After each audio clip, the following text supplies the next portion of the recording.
All right, the waiting continues. I have an update for you, though. We are waiting for those ballots, those absentee ballots, to be counted in Washington County. Remember, 579 votes. That's the lead for the Democrat Conor Lamb right now.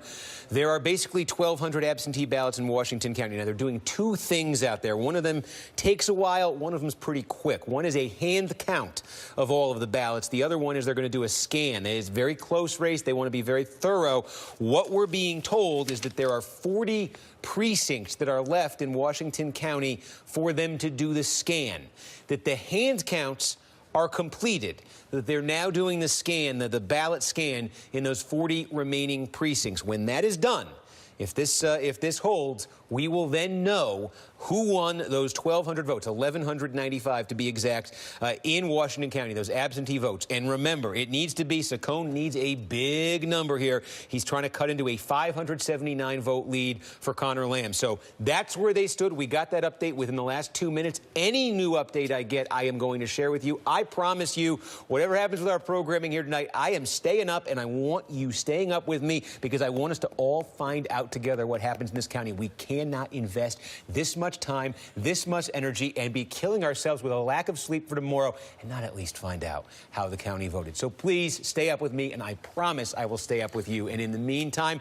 we're going to bring in some folks to talk about everything that's going on tonight. Jason Johnson, he's the politics editor at TheRoot.com and an MSNBC contributor. Jonathan Alter, Caitlin Huey-Burns, they are back with us.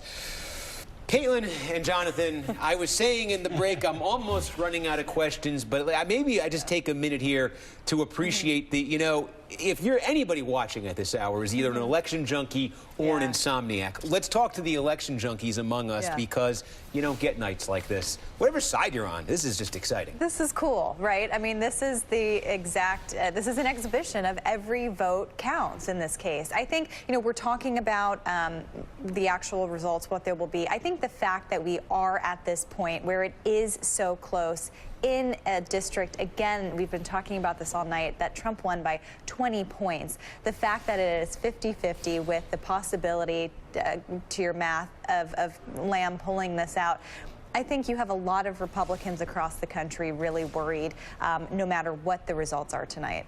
Jonathan, what's going through your mind waiting for these final votes to come in? Well, since it's 3 o'clock in the morning, one of the things that's going through my mind is I was in a studio on this floor in 2000 on election night at 3 o'clock in the morning, on the air with Tom Brokaw and Tim Russert, and Doris Kearns Goodwin was on at that point.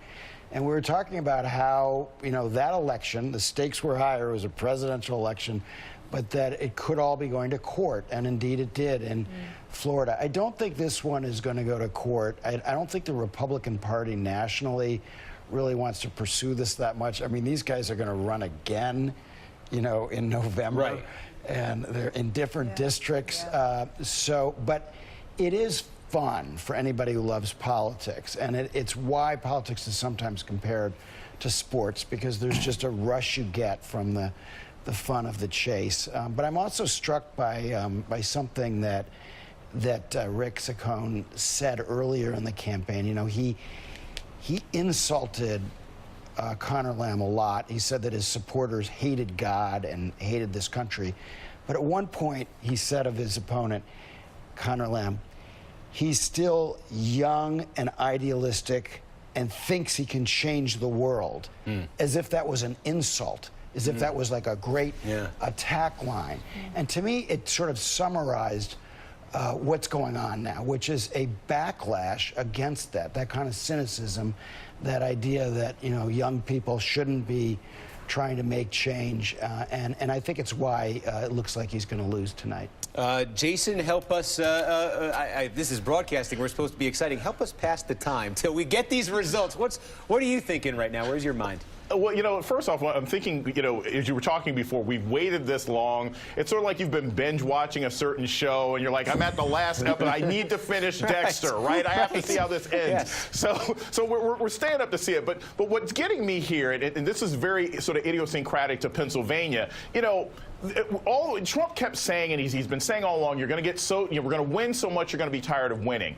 All that winning also makes candidates and it makes parties lazy. Pennsylvania does not have early voting. That means the key to victory is enthusiasm and a ground game. And that's the kind of thing that Conor Lamb had. He had people on the ground. He had people getting these absentee ballots in. He knew that he couldn't rely on early voting one way or another. And I think this race, just like with Roy Moore in Alabama, Republicans will have to look at themselves and say, are we getting complacent here? Are we getting lazy? Are we not doing the things that we used to do when we were really competitive and we were going against President Obama? Because we shouldn't be in this situation. Republicans should have won this by 2 or 3%, possibly as much as Karen Handel bid Ossoff, and they're not going to win, or looks like they probably won't win because they weren't willing to put in the work. One of the characteristics of this district, Caitlin, that's I think a little unique from some of the other ones that we've looked at in these special elections, we have a storyline we're familiar with where there was sort of a Trump surge in a district in 2016, or where there was a Trump backlash. In Georgia 6 that Jason just mentioned, where it went from like Romney 23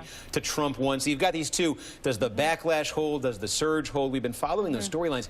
Here's a district that Trump won by 20, but Romney also won this by 20. And this has really been, in this century, since the 2000 basically, this has been that kind of double-digit Republican district. Now, in this special election 2018, whatever happens with these absentees, it's a 20-point swing. It is. And we also talk about this district in terms of Western Pennsylvania and the working class voter. And you also have to consider that it includes suburbs of Pittsburgh, some of which have some very highly educated, higher earners that were not part of that Trump coalition necessarily that we talk about over and over again. So it is really a combination.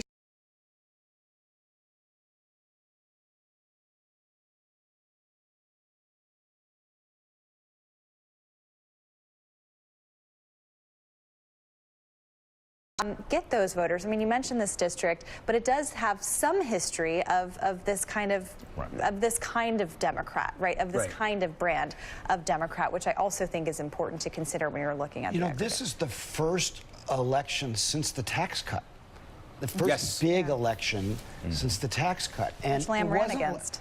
And Lamb ran against it. And the Republicans stopped making that their message at the end, right? That was, I think, very consequential, because there's been this assumption that Republicans are going to run this fall on the tax cut. Hey, you got more money in your pocket. You didn't see those Pittsburgh suburban men and women going, thank you, President Trump.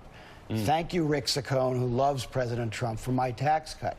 There wasn't any gratitude that you saw.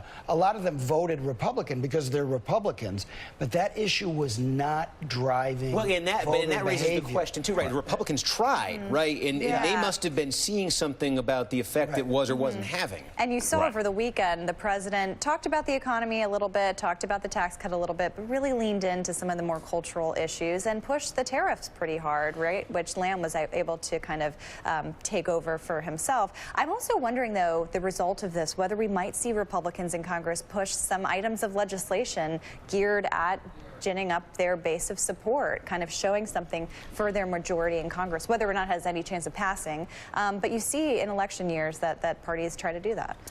Caitlin Huey-Burns, Jonathan Alter, Jason Johnson, I cannot thank you enough for staying up with me later and later and later into the night as we keep waiting for this. And it's still not over. We are waiting. I am a broken record at this point, but